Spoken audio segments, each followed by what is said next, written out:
Oke, Assalamualaikum warahmatullahi wabarakatuh. Perkenalkan, nama saya Ahmad Guswaridi dengan NIM 230605111008.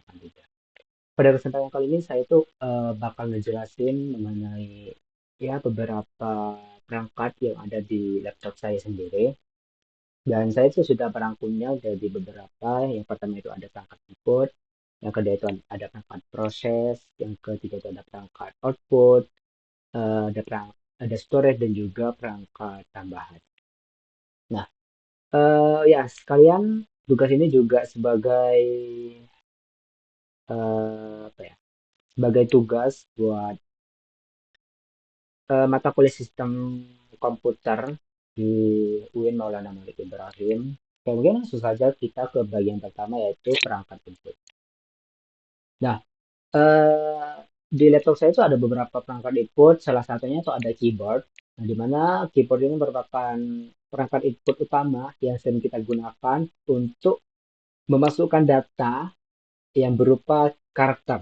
Nah, jadi dari keyboard kita tuh bisa apa ya, memberikan perintah untuk memasukkan sebuah karakter ke dalam proses dan nantinya bakal ditampilkan pada display atau monitor. Nah, biasanya dalam keyboard dari laptop itu lebih kompleks daripada keyboard eksternal. Ya, karena biar untuk memperkecil ukuran dari laptop tersebut dan juga laptop apa keyboardnya itu juga langsung terhubung ke dalam sistem atau motherboardnya gitu. Nah, di sini juga ada beberapa spesifikasi dari keyboard. Oh ya, sebenarnya saya itu menggunakan salah satu software yang bernama Spacey buat melihat komponen-komponen yang ada di dalam laptop saya, terutama yang di bagian dalamnya seperti CPU, RAM, dan yang lainnya. Nah, di bagian space itu ada yang di peripherals. Nah, kalau kita klik itu bakal ada yang dikasih buat laptop kita ini, laptop untuk keyboard. Nah, di bagian ini ya. Ini device-nya standar PS2 keyboard, vendor itu dari MSPT. Nah, seperti ini kurang lengkap gitu. Oke, lanjut ke bagian kedua itu ada touchpad. Nah, ya tentu di setiap laptop itu ada touchpad-nya masing-masing. Dan touchpad itu ya seperti apa ya? Gunanya itu buat kita itu menggerakkan kursor. Ya hampir sama dengan mouse lah, tapi dalam touchpad itu bentuknya datar dan apa ya? Dan kita itu tinggal menggesernya pakai jari kita gitu. Dengan cara kita menggeser nanti kursornya itu juga bakalan ngikut dengan apa atau dengan pergeseran dari jari kita gitu. Nah, bagaimana sih cara kerja dari touchpad itu? Kenapa kok dari sentuhan itu bisa menggerakkan sebuah kursor? Nah, di dalam touchpad itu memanfaatkan yang namanya perubahan listrik. Jadi, setiap kali tersentuh sentuhan itu bahkan ada perubahan listrik dan juga di dalam atau di bawah lapisan touchpad itu ada yang sensor yang melihat pergerakan tangan kita gitu atau ke kanan, ke kiri, ke samping atau ya sesuai dengan pergerakan kita, pergerakan jari kita gitu. Nah, dengan sensor tersebutlah sistem atau komputer itu bakal ngebaca pergerakannya.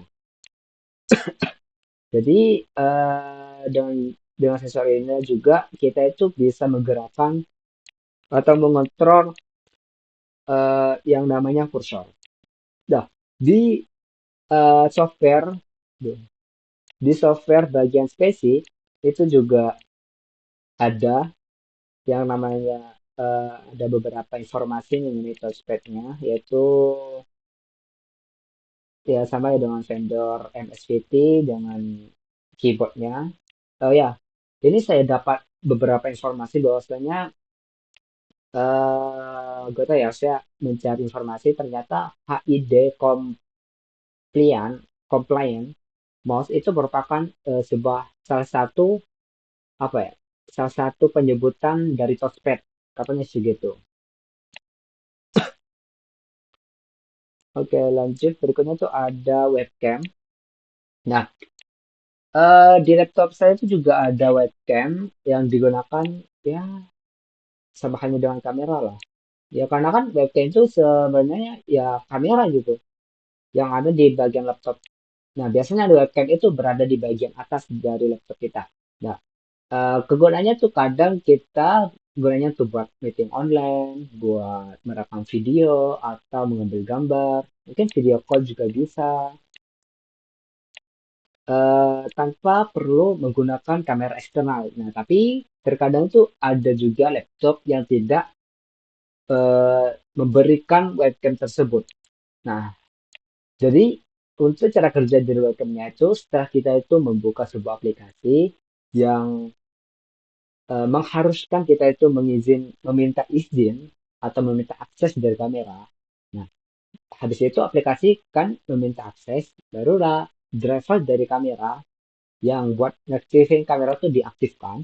Habis itu ya kamera itu bakal bekerja, mulai dari sensor cahayanya, sensor data dan yang semacamnya. Baru nanti itu bakalan diproses dalam CPU dan nanti dikembalikan lagi ke eh, aplikasinya gitu buat ditampilin. Nah, ya sebenarnya ini mohon maaf karena saya mencari apa ya spesifikasi dari webcamnya itu masih belum menemukannya. Ya di bagian spesi pun juga nggak ada ya. Dan saya tuh udah menggunakan beberapa software juga masih belum menemukannya. Ya saya mohon maaf. Oke, ya langsung lanjut aja. Yang ke eh, selanjutnya tuh ada mikrofon. Karena mikrofon itu biasanya, ya kalau kalian tahu ya, di bagian kamera, di samping kanan kirinya itu bakal ada yang namanya itu lubang kecil. Nah, lubang kecil itulah yang dinamakan mikrofon. Nah, seperti seperti yang ada di bagian ini ya. Nah, nah, di bagian inilah itu terdapat mikrofon. Kan dekat kamera ya.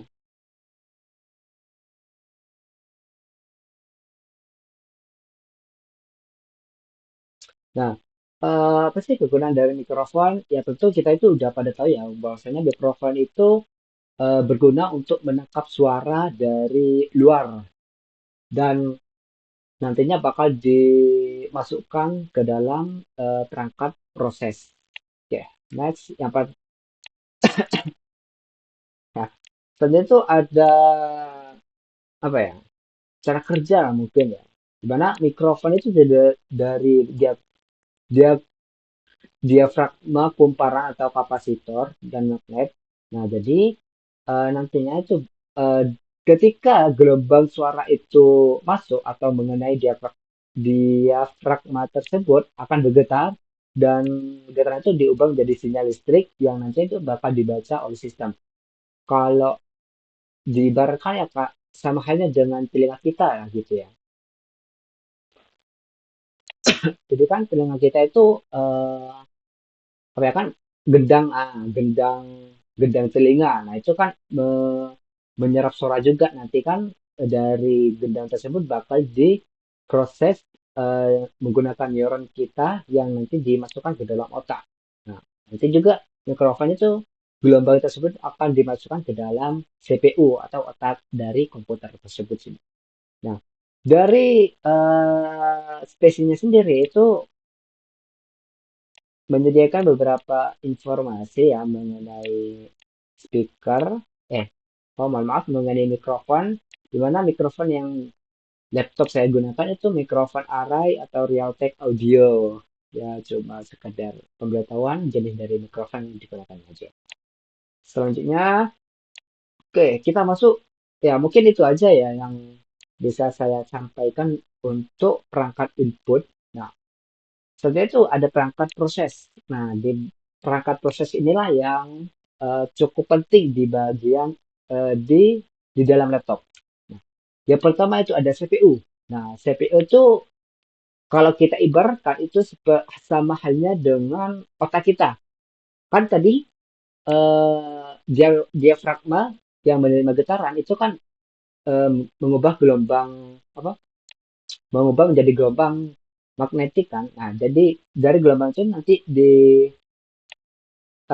sinyal listrik. Nah, jadi sinyal listrik itu nanti dimasukkan ke CPU buat ngebacanya atau mengolah samanya dengan telinga. Dari telinga dari neuron terus masuk ke dalam otak kita gitu buat ngeprosesnya. Oh, ini apa? Oh, ini nah, itu sama halnya dengan otak kita, CPU itu juga bertanggung jawab untuk menjalankan instruksi yang diberikan oleh pengguna. Nah, jadi otak CPU ini komponen utama yang digunakan atau krusial untuk menjalankan dan apa ya kayak apa bukan komputer itu bisa berjalan seperti ini ya karena CPU itu karena kemampuan dari CPU-nya gitu.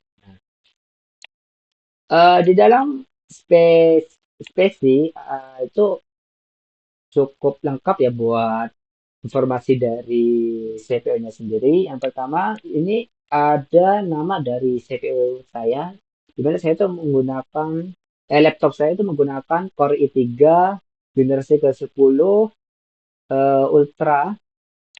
Di situ juga terdapat 2 core dan juga 4 thread dengan 14 nanometer dan clock speed-nya itu ada 2,1 GHz.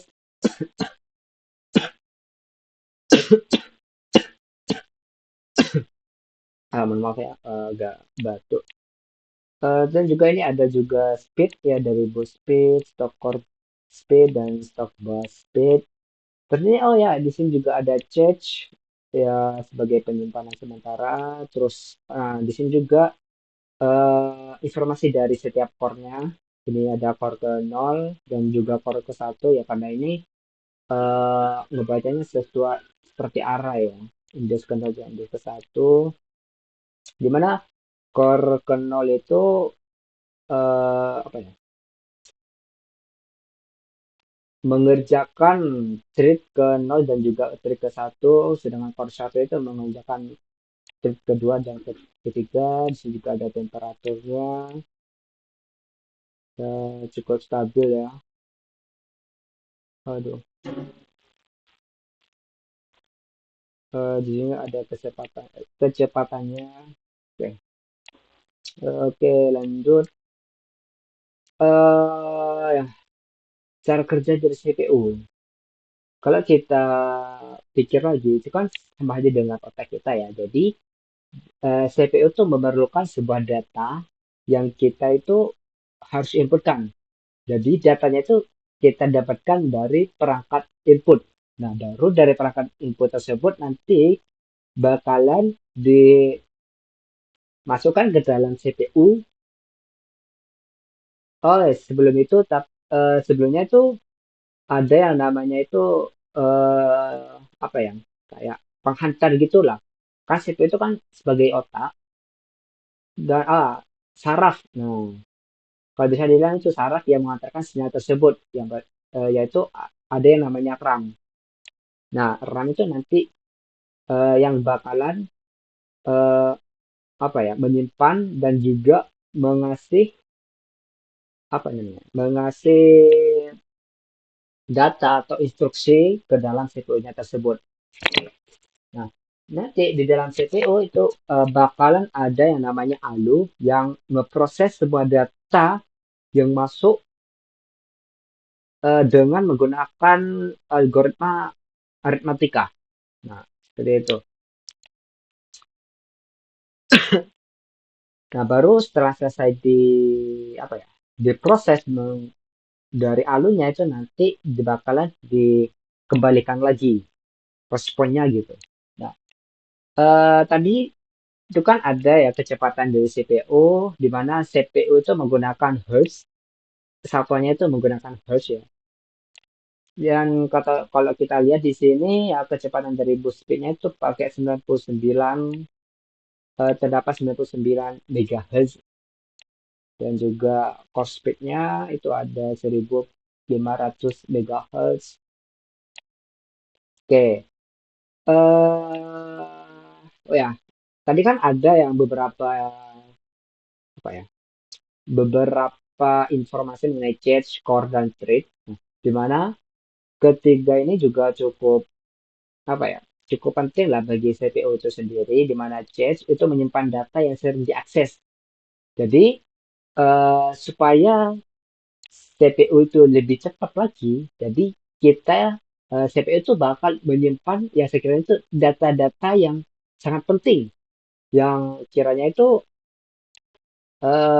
bakalan diakses terus-menerus gitu. Nah, jadi disimpan terlebih dahulu di dalam cache. Nah, kalau kita lihat di sini, itu ada beberapa cache dengan ukuran 2 kali 32 kilobyte, 2 kali 32 kilobyte, dan juga ada 4 4096 kilobyte.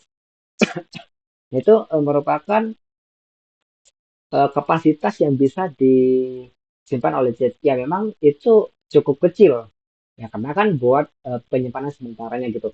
Nah, terus ada juga ya core, di mana cores itu unit pemrosesan tunggal di dalam CPU yang dapat menjalankan instruksi. Jadi core itu juga apa ya? Anggaplah bagian dari CPU-nya atau bagian dari otaknya eh,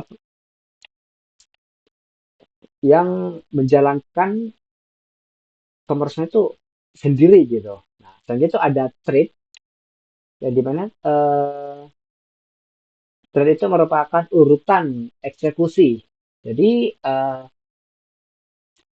jadi nantinya itu thread itu kayak, oh ini program ini dijalankan duluan, suka jadi pertama, ini dijalankan suka jadi kedua, nah, seperti itu. Jadi apa ya, mengantri lah, ya seperti itu. Nah, kalau kita lihat di sini, eh, di laptop saya itu memiliki 2 core dan juga 4 thread. Untuk lebih jelasnya itu ada di bagian sini ya. Oke, masuk yang kedua itu ada yang namanya VGA atau Video Graphic Array. Video Graphic Array itu merupakan interface standar untuk mengirimkan sinyal video, sehingga komputer itu dapat melihat tampilan, atau pengguna itu dapat melihat tampilan perangkat eh, yang berupa output gambar ataupun video yang nanti dikasih atau dikeluarkan dari monitor. Nah,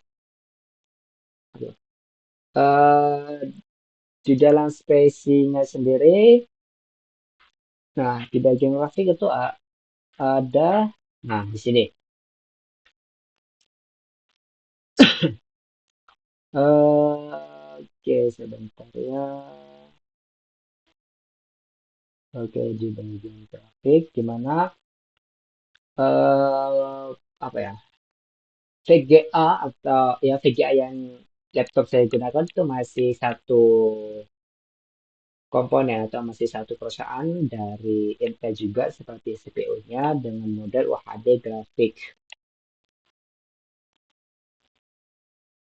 Nah, seperti ini yang untuk informasi lebih lanjut atau informasi lebih lengkapnya ya cuma sekedar ya kasih informasi menggunakan VGA apa sih gitu ya.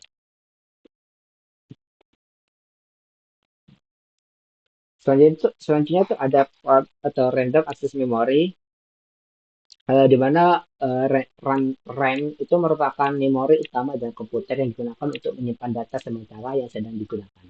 Nah, di mana kecepatan RAM sendiri itu lebih cepat dan bahkan sangat cepat sekali daripada secondary atau seperti SSD penyimpanan biasa, itu storage biasa. Dan juga RAM itu bersifat volatil atau apa ya, data itu bakal hilang ketika dayanya itu udah mati gitu. Jadi memerlukan daya lah.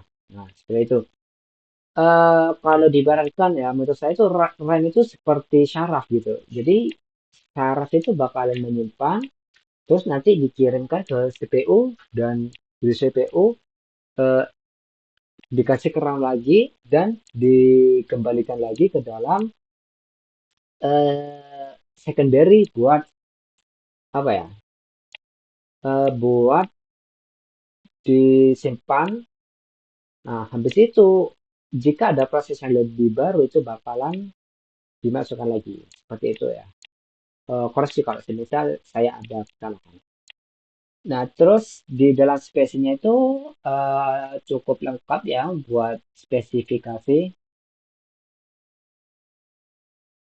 Nah, di sini ada total memory slot yaitu ada dua di dalam apa? Di dalam memori di dalam laptop saya dengan penggunaan memorinya itu cuma ada satu dan kosong itu satu ya. Jadi biasanya itu masih ada satu.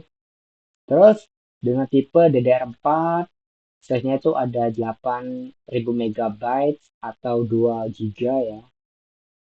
Dan ini juga ada kecepatannya.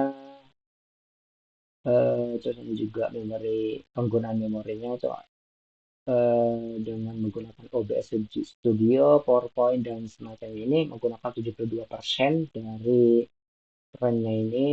Terus ini yang slide pertama itu adanya size tipe DDR4 dan size-nya itu 4 GB.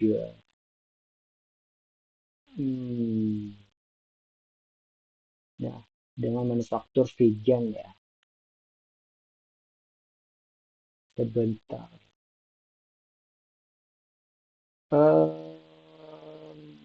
Mohon maaf ya, ini kebacanya ini cuma di bagian RAM yang sudah saya tambahkan ya. Ini vegan ini merupakan RAM yang saya tambahkan manual 4 giga. Jadi untuk yang dari sistemnya sepertinya ini tidak kebaca ya. Ya mungkin yang dibaca itu dari RAM yang tambahannya ya. Ini manufaktur dari Vigen yang kecepatan 1200 MHz. Pak Nantanya ini. Oke. Oke, terus masuk ini sih ada beberapa informasi mengenai RAM ini ya. Yang pertama itu SM BIOS, System Management BIOS, di mana merupakan standar yang digunakan untuk menyediakan informasi tentang perangkat keras komputer kepada sistem operasi dan perangkat lunak lainnya. Yang kedua, yang udah tak singgung tadi ini ada DR4. Apa sih DR4 itu? Nah, di DR4 itu ya semacam apa ya? Level atau generasi lah. Di mana DR4 itu merupakan generasi keempat dari teknologi memori DDR. Kalau nggak salah sekarang itu udah DDR5 deh. Di mana DDR4 itu dua kali lipat lebih cepat ya dibandingkan dengan ya bukan DDR4 sih, tapi DDR itu lebih cepat daripada RAM yang tidak menggunakan atau tidak menerapkan teknologi DDR. Terus ini ada SODIMM, ada Small Outline Dual Inline Memory Module. Nah, itu merupakan bentuk fisik RAM yang lebih kecil, sering digunakan pada perangkat kompak seperti laptop, mini PC, dan beberapa desktop kecil. Oke. Selanjutnya itu ada BIOS. WiFi adalah pengganti modern untuk firmware sistem input-output dasar BIOS tradisional. Oke, sebenarnya si BIOS itu kayak apa ya? eh Proses, bukan proses, tapi tempat buat kita itu menjalankan sistem operasinya. Tapi BIOS itu kayak ya apa ya? Pertama kali, bukan pertama kali, tapi pintu gerbang. Nah, pintu gerbang untuk eh, menyalakan atau menampilkan sistem dari sistem operasi kita. Nah, terus ya kalau kita lihat di bagian motherboard, nah di sini tuh ada bagian BIOS dengan brand Lenovo. Habis itu ini ada PCI datanya.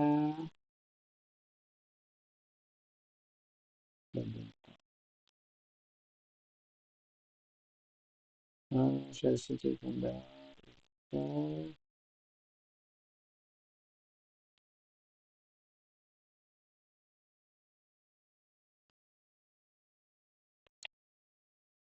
Oke, setauku ya memang kayak jika salah setauku, tapi ini nggak ada ini ya. Oh, coba kita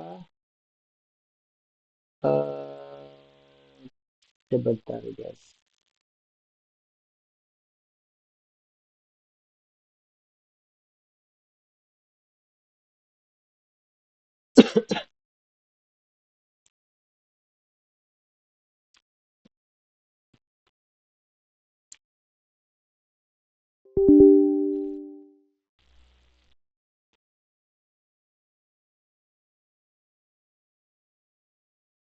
Ya,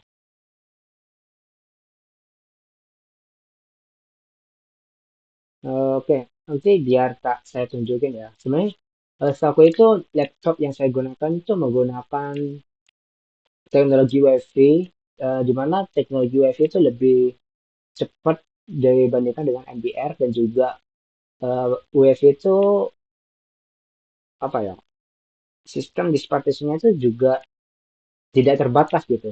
Kan kalau di bagian MBR itu kan dibagi sekitar 4 ya maksimal. Sedangkan WiFi itu ya terserah mau berapapun, ya mau berapapun yang kalian mau gitu. Nah, di sini juga ada beberapa ya. Yang pertama itu ada cara kerja WiFi. Nah, jadi WiFi itu merupakan proses boot yang lebih cepat dan lebih modern ya karena WiFi itu menggunakan GUI atau tampilan yang mudah kita pahami. Bukan mudah pahami sih, lebih mudah untuk digunakan ya.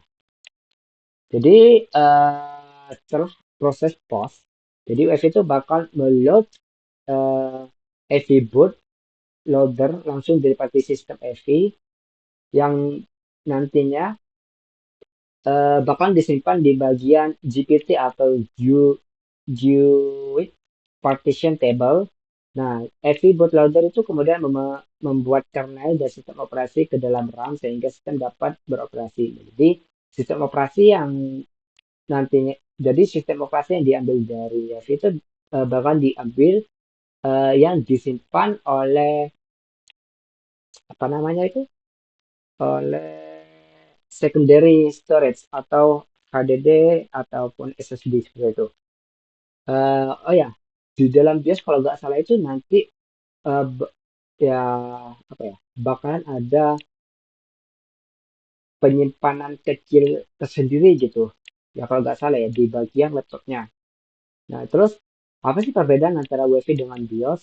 Nah UEFI itu mendukung disk yang lebih besar melalui tabel partisi ya seperti yang saya katakan tadi ya bahwasanya UEFI itu jika di dalam disk partisi itu ya mau dibagi berapa pun itu terserah sesuai dengan kemauan kita sendiri.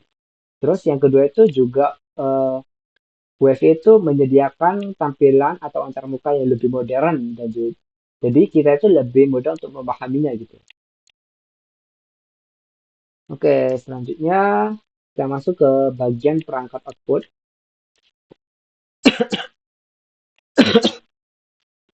Yang pertama itu ada monitor. Nah, di mana monitor atau display ya, itu merupakan eh, layar yang digunakan untuk berinteraksi dengan komputer. Jadi nantinya itu hasil proses seperti gambar yang diproses dari CPU itu nanti bakalan ditampilkan di bagian monitor atau bagian display ataupun bagian layar ini. Ya, seperti visual, gambar, teks, dan juga video. Nah, untuk di bagian spesiesnya sendiri itu apa? Monitor ya. Kalau di sini bagian grafik tadi. Nah, di sini ya. Di mana nama monitornya itu generic PNP Monitor on Intel UHD Graphic dengan ukurannya itu 1280 dikali 720 pixel. Ini panjangnya itu monitornya itu ada 1900, terus nah ini juga frekuensinya itu ada 60 Hz ya per secondnya. Terus ini tadi buat VGA-nya yang nampilin yang buat pemrosesan gambar tersebut. Oke, lanjut. Yang kedua itu ada speaker. Nah, kalau tadi itu buat menampilkan visual seperti gambar, video dan juga teks. Nah, sedangkan untuk speaker itu buat nampilin yang namanya itu apa? Suara. Nah, jadi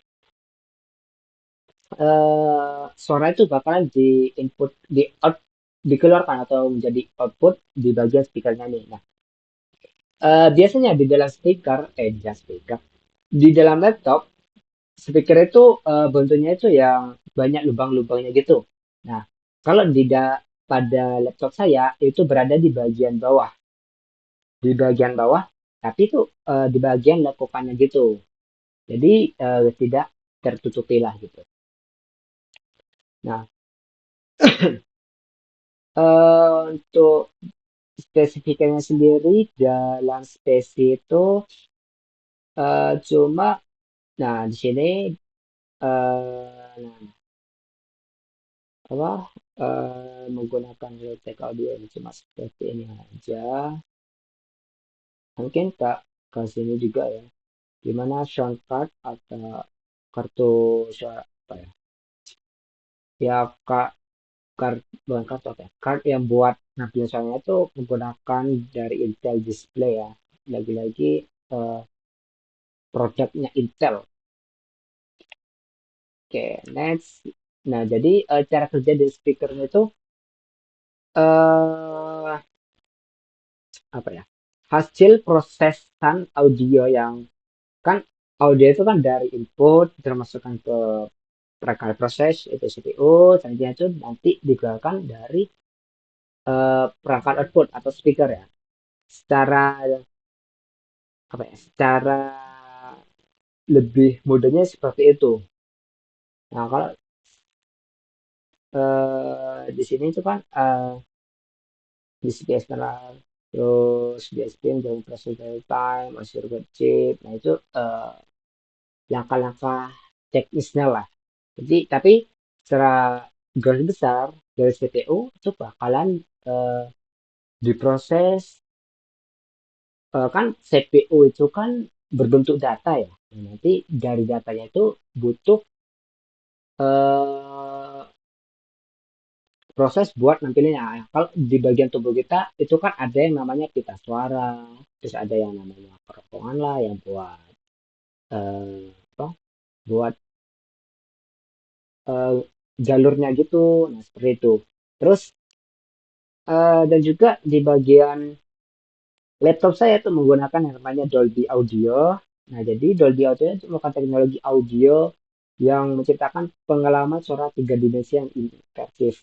Nah, teknologi ini menambah tinggi panggung suara dan memungkinkan setiap suara bergerak di sekitar pengguna dalam ruang tiga dimensi. Jadi, ya Dolby Audio itu cuma sebagai teknologi yang diperbarui buat kenyamanan kita lah, seperti itu ya. Oke, next. Aduh, ini agak kotor ya. Ya selanjutnya itu ada HDMI, di mana HDMI. Nah, mungkin kita itu pengen, oh ternyata gini deh, ternyata layar kita itu masih kurang gede gitu buat nampilin video. Nah, kita tuh bisa memanfaatkan yang namanya HDMI buat dicolokin ke monitor atau perangkat-perangkat yang nampilin video yang lain. Nah, jadi HDMI itu ya gunanya seperti itu untuk menghubungkan atau apa ya? Bukan menghubungkan, tapi buat memberikan output supaya bisa ditampilin ke perangkat yang lain gitu. Perangkat yang menampilkan apa ya, perangkat display yang lain seperti monitor, seperti apa ya, ya monitor ya, seperti monitor ataupun monitor eksternal yang lainnya gitu. Atau mungkin televisi juga bisa ya yang support pakai HDMI.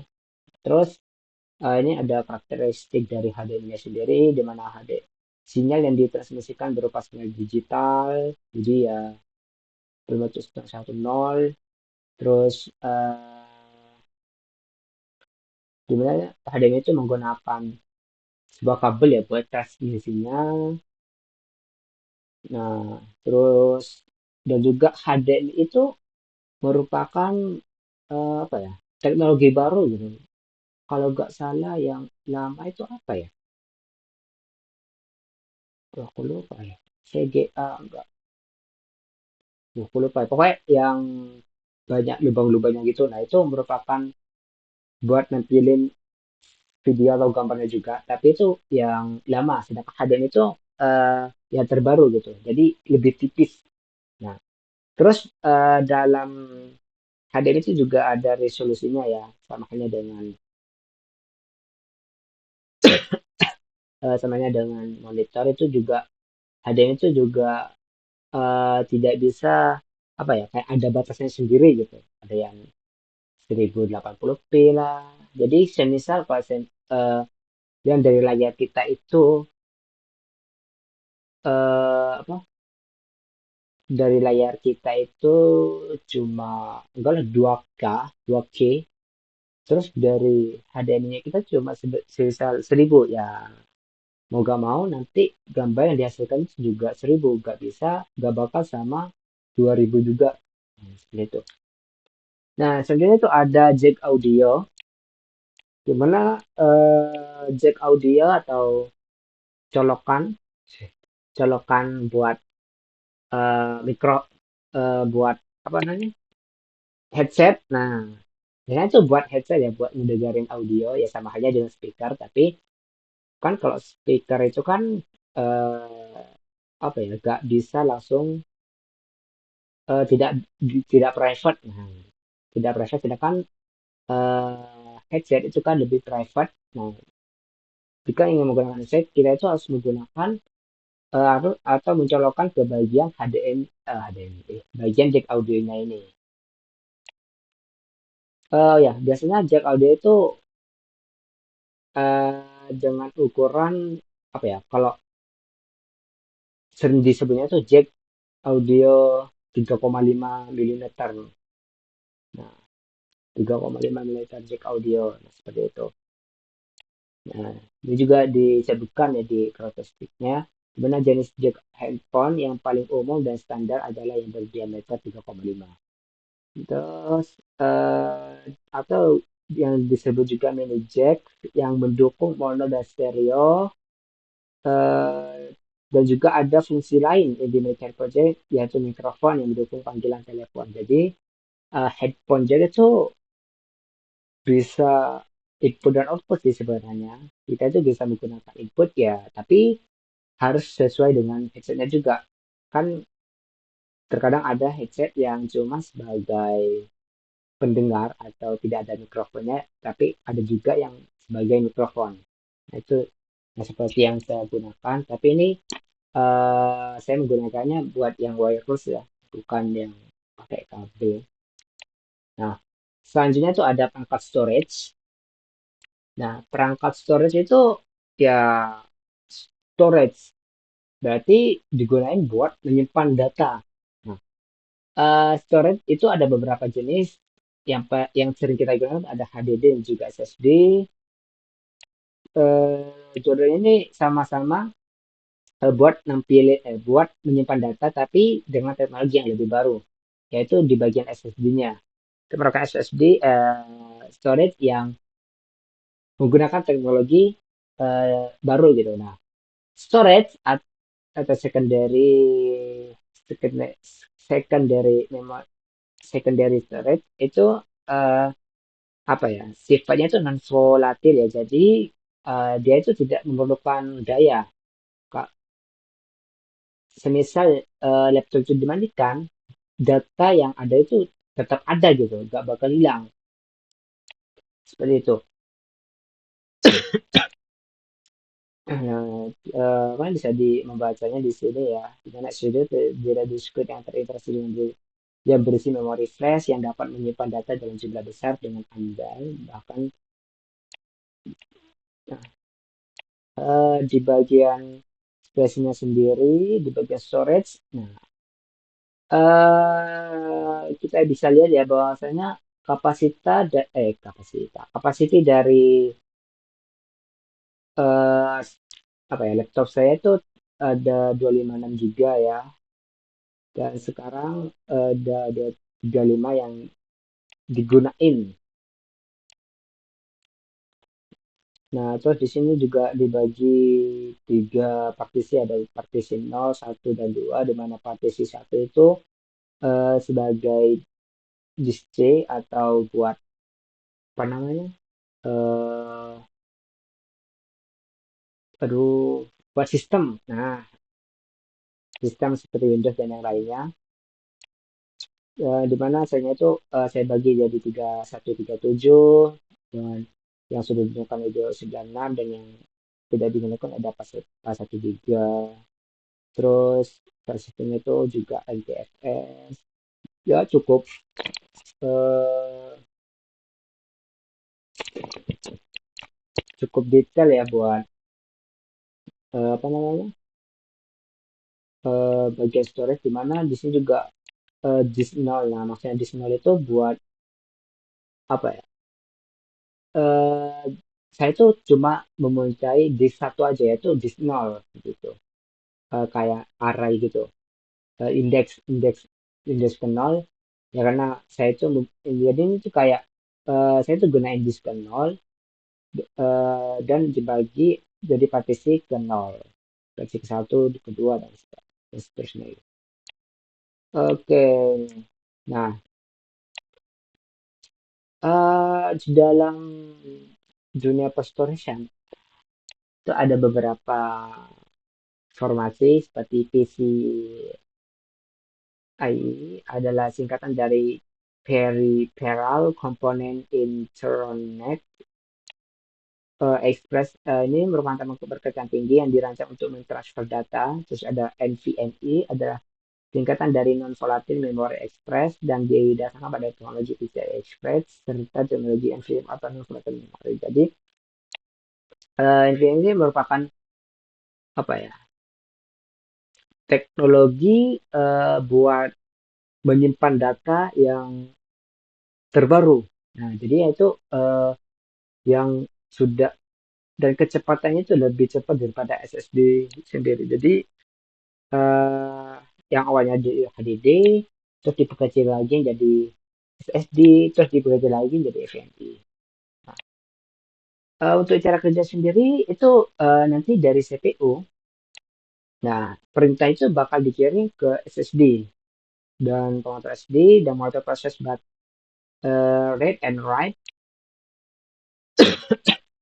memasukkan flash memory atau menyimpan atau mengambil data. Terus pengontrol SD yang mengelola wear, leveling, dan error correction. Baru nanti CPU bakal menerima data dari SSD. Jadi CPU itu bakal merequest ke dalam SSD, nanti SSD itu bakal merespon dari CPU-nya itu sendiri. Next, yang pertama, yang terakhir itu ada perangkat tambahan ya yang saya punya. Saya tuh punya flash disk, di mana flash disk itu sama halnya dengan eh, apa ya? Ya digunain buat menyimpan data, tapi flash disk itu lebih canggih karena dia itu apa ya? Lebih portable dan juga lebih kecil. Nah, eh, di mana teknologi yang digunakan itu apa ya? Teknologi flash. Ya sama aja dengan NVMe tadi ya. Tapi sebenarnya dan tapi flash disk itu lebih bagus gitu. Nah, ini Universal Serial Bus yang memungkinkan pengguna untuk dengan mudah menghubungkan ke berbagai perangkat.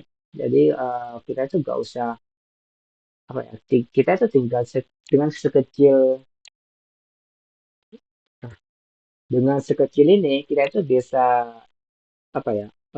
Mentransfer data ke laptop yang lain dengan yang support USB-A. Nah, di sini penyimpanannya itu ada 16 GB ya dari merek SanDisk. Dan juga penyimpanannya itu eh, sampai 1 tera itu ada, ya sampai tera lah, terabyte gitu. Nah, oke mungkin segitu aja ya pembahasan mengenai perangkat apa aja sih yang ada di laptop saya. Ya mungkin sebelum saya akhiri, saya ingin minta maaf ya jika semisal ada perkataan atau ya saya juga apa ya ingin respon kalian ya bagaimana penjelasan saya gitu. Jadi kalau semisal kalian Pak, di bagian ini salah bang, ya udah tinggal komen aja di kolom komentar ya guys. Oke, yang karena kita itu di sini sama-sama belajar ya. Ya mungkin itu aja ya. Kurang lebihnya mohon maaf. Wassalamualaikum warahmatullahi wabarakatuh.